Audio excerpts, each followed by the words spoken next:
through the day, Saturday night, and Sunday through the Northeast and New England. And this is TravelWise, and I'm Ray Staging. This is Overnight Outlook, and I think the question everybody wants to know is how much. So we're going to go right to the bottom line, and we are going to show you how much snow is expected, and then we'll get to our travel problem spots. Now, this is total snow accumulations at least through Saturday. Washington 6 to 10, Philly 10 to 14.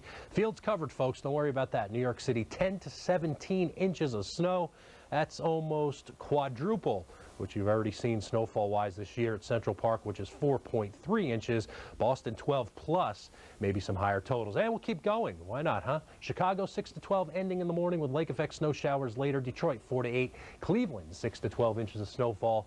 And some of the bigger cities in the east will see more than that. As we continue to take a look now at the impact to your travel from this event. This will be mainly during the morning hours out across parts of the Midwest. As you head through Knoxville, mainly rain showers, but as you head it northbound on 75, we are expecting that rain to eventually change on over to snow north of Lexington, and that could mean some ugly commuting as you head on up toward Dayton and eventually toward Detroit, as that snow will be coming down in bursts and potentially heavy at times. So I-75 is going to get slick because it's plenty cold to support this wintry event. Then eastbound as you head on off toward Toledo and even around Canton, Akron, and Columbus, Ohio, we are expecting to see some significant snow also.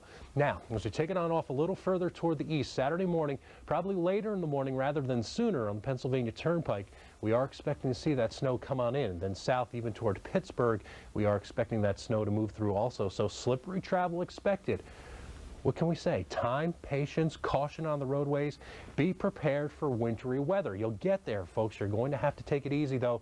And please take it easy, too, when you hit those big snow plows and you get behind them. You know, you're going to see that blowing and drifting around. It's going to reduce your visibilities. You're going to have to take it easy. And if you get behind one of those plows, back off just a little bit. Give them time to do their job. Now, off further toward the east, there is some time here in the Northeast and New England to at least get out and prepare yourself. But as we said, further toward the west, the weather really going downhill as we look on through the day, especially early on Saturday. So the big picture with the travel impact shows the snow coming in the afternoon in New York City, Philadelphia, and then eventually later in the evening and overnight on into Boston.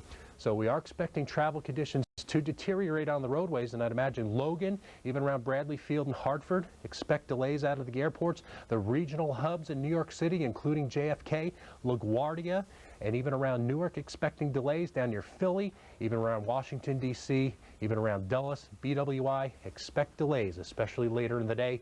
And that's only in the air. You take it down to the surface, and we are plenty cold, and this snow will accumulate immediately, if not sooner, especially as we look on Interstate 80, the Pennsylvania Turnpike, as you head on off toward the east. Remember, just a couple seconds ago, we saw that snow coming in from the west, well, spreading on off toward the east later in the day, pushing on off toward the New York State Thruway, I-81, and especially the Thruway southbound. As you get down near the Harriman Toll Plaza and down near New York City, snow's going to be going gangbusters, too. And even on the Sawmill Parkway, Taconic State Parkway, even on the LIE, especially eastbound later Saturday night, it is going to get messy as we are expecting that snow to move on in.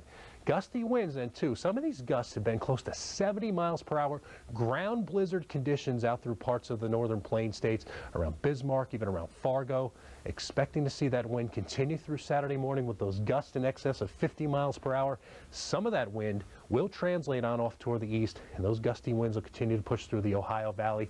And there will be wind, too, Saturday night through parts of the Northeast and New England. Thus, there's a blizzard watch in effect for Boston and some of the surrounding areas.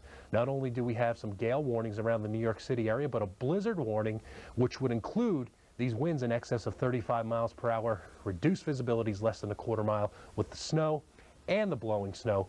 So get on out early, get on the roadways early. They should be okay. Later in the day, things are going to get ugly. There's some foggy travel also out across the Gulf Coast states and also in the west, where we still do have some freeze and fog advisories in effect around Reno.